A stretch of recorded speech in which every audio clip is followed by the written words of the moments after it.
Sagaleen Waaqayyoo yeroo dubbatu akkas jedha. Waaqayyo garuu Waaqa isa dhugaati. Inni Waaqayyo isa jiraataadha. Mootii barabaraatis yommuu inni dheekamu lafti raafamti. Sabni lafa irraas aarii isaa isa bobaasaa dura dhaabbachuu hin danda'an jedha. Macaafa Ermiyaas raajichaa boqonnaa 10 lakkoofsa 10. Kana malees kirkirri lafaa mallattoo deebi'ee dhufu gooftaa keenya Yesuus Kiristoos dura ta'an keessaa isa tokko ta'uusaa Maatiyos 24 irratti ni argina. Oduu ammee dhaga'ameen Ameerikaa fi Jaappaan balaa kirkira lafaa fi suunaamiif saaxilaman. Akeekkachiisni hatattamaan jiraattota naannoo sodaachisaa kana jiraataniif darbeera. Balaan kirkira lafaa addunyaa irratti sodaachisaadha jedhamee Raashiyaatti uumameera. Kirkira lafaa reektar iskeelii 8.8 Raashiyaatti uumame kanaan suunaamiin qarqaraa Ameerikaatti uumameera. Yeroo ammaa kana lammiileen Ameerikaa naannoo suunaamiin itti ka'uuf jedhu jiran akka baqatan ajajamaniiru. Ameerikaa malees Jaappaanitti ammoo namoonni miiliyoona 2 ta'an suunaamii kirkira lafaan uumame kana dursanii akka baqatan ajajamaniiru. Kirkirri lafaa dambalii galaanaa kaasee fi suunaamii kaase kun eessa ga'ee akka dhaabbatu shakkiidhaan alatti wanti beekame hin jiru. Kanarraa ka'uun addunyaan yaaddootti nammiteetti. Kirkirri lafaa tokkichi naannoo Raashiyaatti uumame kun akkamiin biyyoota Ameerikaa fi Eeshiyaa buqqisuu danda'e? Sodaan jiru maali? Bal'ina isaa isin biraan geenya. Koreen fannoo diimaa addunyaa waraana Itoophiyaa keessatti adeemaa jirutti yaadda'uu beekse. Keessattuu naannoo Oromiyaatti waraana mootummaa fi waraana bilisummaa Oromoo gidduutti wal waraansa jiruun uummanni miidhamaa dararamaa jira jedheera. Kanillee bal'ina isaa isin biraan geenya.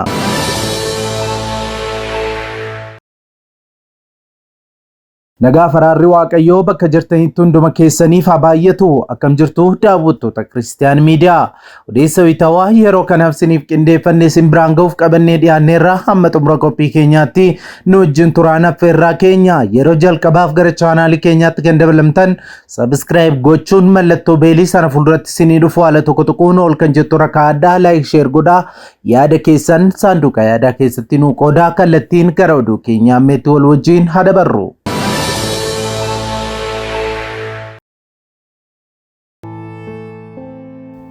Video kana like gochuudhaan jalqabaa. Kirkira lafaa guddaa qarqara galaana Raashiyaa irratti mudate hordofuun guutuun naannawa garba Paasifikitti suunaamiin ka'uu danda'a jechuun akeekkachiisni kenname. Kaleessa ganama kirkira lafaa reektar iskeelii 8.8 qarqara baha Raashiyaatti mudate hordofuun suunaamiin guutuu garba Paasifik irratti ka'uu danda'a jechuun aangaa'onni Hawaayii irraa hanga Niwuziilaanditti akeekkachiisa kennaniiru. Kirkirri lafaa kun ergaa kirkira lafaa bara 2011 Jaappaan keessatti dho'iinsa buufataalee anniisaa niwukilaaraa irratti uume booda kirkira lafaa guddaa addunyaa kana irratti galmaa'ee isa olaanaadha jedhameera. Giddu galli akeekkachiisa suunaamii Paasifik akka jedhetti kirkirri lafaa kun suunaamiin qarqara galaanaa odolawwan Hawaayii hundaa rukutuu danda'u uumeeras jedheera. Biyyoota akeekkachiisni suunaamii itti darban keessaa Raashiyaa, Jaappaan, Taayiwaan, Chaayinaa, Hawaayii, Guwaam, Toongaa, Kaalifoorniyaa, Alaaskaa, Oreegoon, Waashingtan, Biriitish Kolombiyaa, Meeksikoo, Peeruu, Ekwaador fa'aadha. Aangaa'onni Filiippiinsi ammoo dambalii suunaamiin meetira tokko gadi ta'ee bulchiinsa naannoo fi magaalaa qarqara bahaa odola kanaa rukutuu akka danda'u akeekkachiisaniiru. Namoonni naannoo qarqara galaanaa irraa akka fagaatanis gorsaniiru jechuun dhaabbatii oduu Firaans 24 gabaasee jira.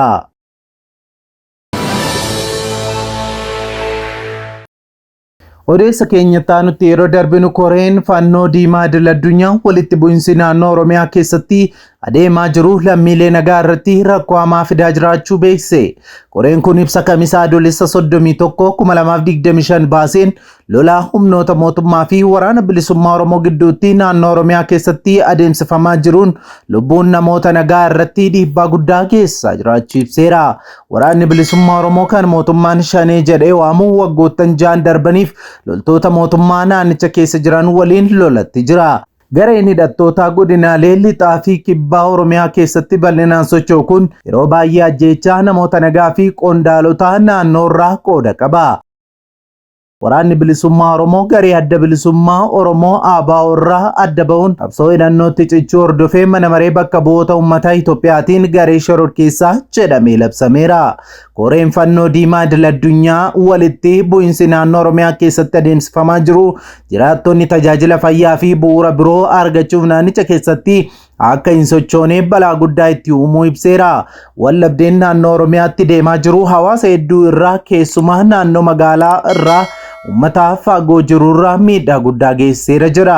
Oromiyaan xiyyeeffannoo hin kennineef garuu walitti bu'iinsa kanaan namoonni nagaan dararamuu itti fufaniiru, namooti hedduunis ajjeefamaniiru jedheera. Gargaarsi alaa isaan qaqqabus murtaa'aadha jedheera ibsa isaa keessatti koreen kun.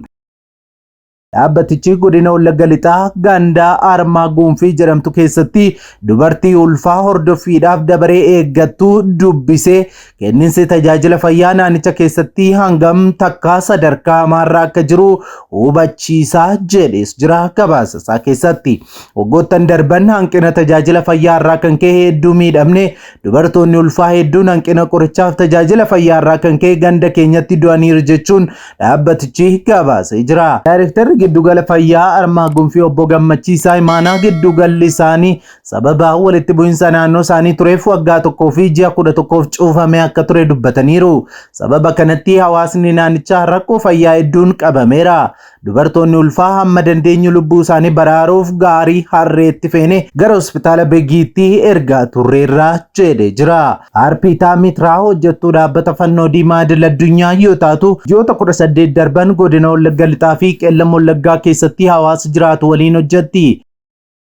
Akka dhaabbatichi jedhutti wanti jala sarartee himtu naannichatti haalli jiru ammallee hamaa ta'ee itti fufuudha. Walitti bu'iinsichi bu'uuraalee misoomaa, mancaa seeraa, mana barumsaa fi dhaabbilee fayyaa, burqaa bishaanii fi kaanis dabalatee hawaasni qaamolee wal waraanaa jiran lamaan kana gidduutti danqamee rakkoo namummaa hedduuf saaxilameera.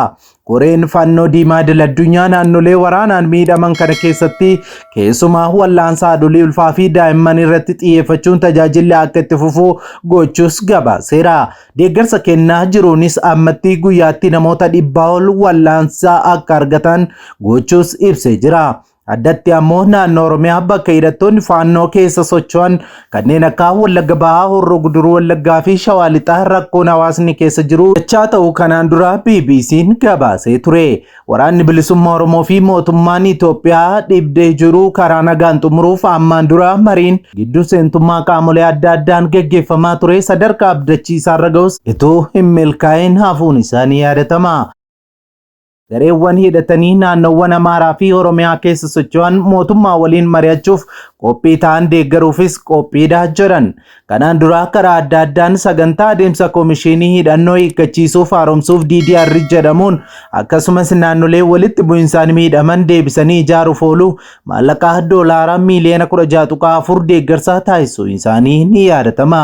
Bu'aa kana keessaa tokkoo fi boqonnaa nagaa uummata Itoophiyaa kan ta'e waraana kaaba Itoophiyaa waliigaltee Pretoria Sadaasa 2022 taasifame guutummaatti akka hojiirra oolu jajjabeessuu itti fufnas jedhaniiru ambaasaaddarri Ameerikaa kun.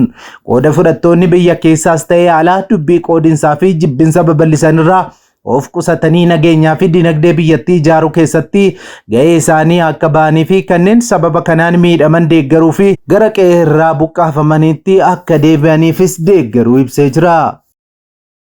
Naannolee Amaaraa fi Oromiyaa dabalatee bakkeewwan biroo wal dhabdeen jirutti kan hirmaatan hundi lammiilee nagaa akka tiksan, mirgaa namummaa akka kabajanii fi karaa nagaa akka mari'atan waamicha taasisuu isaanii ibsan. Sababa walitti bu'iinsa kanaan lakkoofsi namoota deeggarsa barbaadanii dabalaa jira. Daa'imman hedduun manneen barnootaa ala ta'aniiru wallaansa fayyaa argachuun rakkoo guddaas ta'ee jira. Akkasumas qonnaan bulaan hojii isaa hojjetee oomishachuu hin dandeenye jedha ibsi ambaasaadara Ameerikaa kun.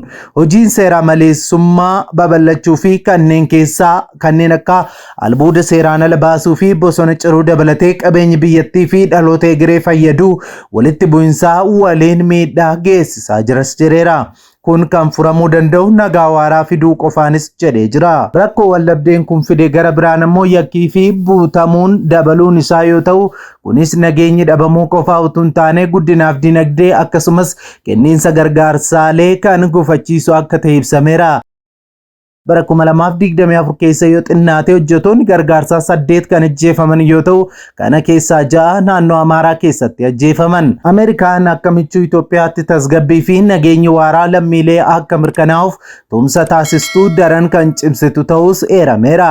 Kanneen walitti bu'insa keessatti hirmaatan hunduu afaan qawween utuu hin taane marii fi araaraan rakkoo isaanii akka hiikkatan waldaaleen siivikii fi miidiyaaleen bilisaan socho'uu akka danda'an akka mirkaneessan dhaamnas jedhaniiru. Kana galmaan ga'uuf hundi keenya waliin hojjechuu qabnas jedhaniiru. Tarkaanfii nagaa Itoophiyaa fi Soomaaliyaan muddee 11 2024 Ankaaraatti taasisan Ameerikaan kan deeggartu nageenya biyyoota ollaa akka cimu keessattuu Al-Shabaab ittisuu irratti ni jabeessinas jedhan Ambaasaadar Maasingaan. Ameerikaan Itoophiyaan galaana diimaa daldala isheef barbaachisaa ta'e danqaa tokko malee akka argattuuf kutannoo qabdis jedhan. Gama dinagdeetiin hariiroon biyyoota lamaanii daran cimuu ibsicheera.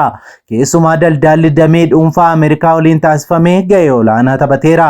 Kanaafis fakkeenyi guddaan walta'iinsa seenaa qabeessaa bara kana Booyingii fi daandii qilleensaa Itoophiyaa gidduutti taasifame yoo ta'u daandiin qilleensaa xiyyaarota Booyingii hanga 87 ta'an doolaara biiliyoona 27 bituun xiyyaarota ammayyaa Ameerikaan hojjetame qabaachuun daandii xiyyaaraa guddaa Afrikaa ta'uu isaa mul'iseeras jedheera.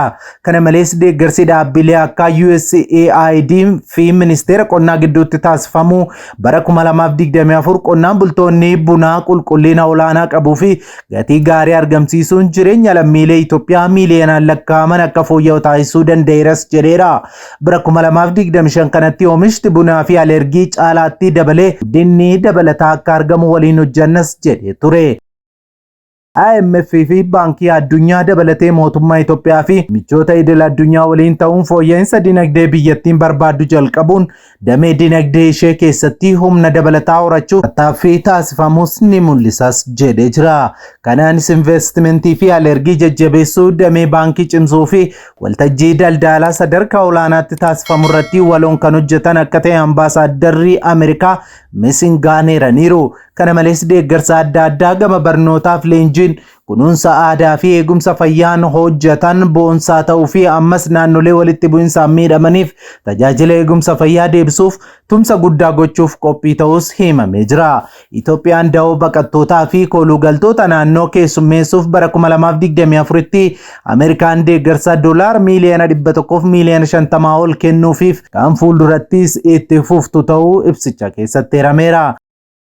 Ameerikaan hawaasa Itoophiyaa gargaarsa namummaa hatattamaa barbaadaniif deeggarsa kan taasiste yoo ta'u gargaarsichi namoota lolaa hongee fi wabii nyaataa dhabuun miidhamaniif deeggarsa lubbuu baraaruu doolaara miiliyoona 600 fi miiliyoona 76 ol deeggareeras jedheera. Dabalataanis sagantaan deeggarsa adda addaan doolaarri biiliyoonni 2.6 tumsa Itoophiyaaf taasifamu ibsi Ambaasaadara Ameerikaa tibbana baasan kun ni agarsiisa.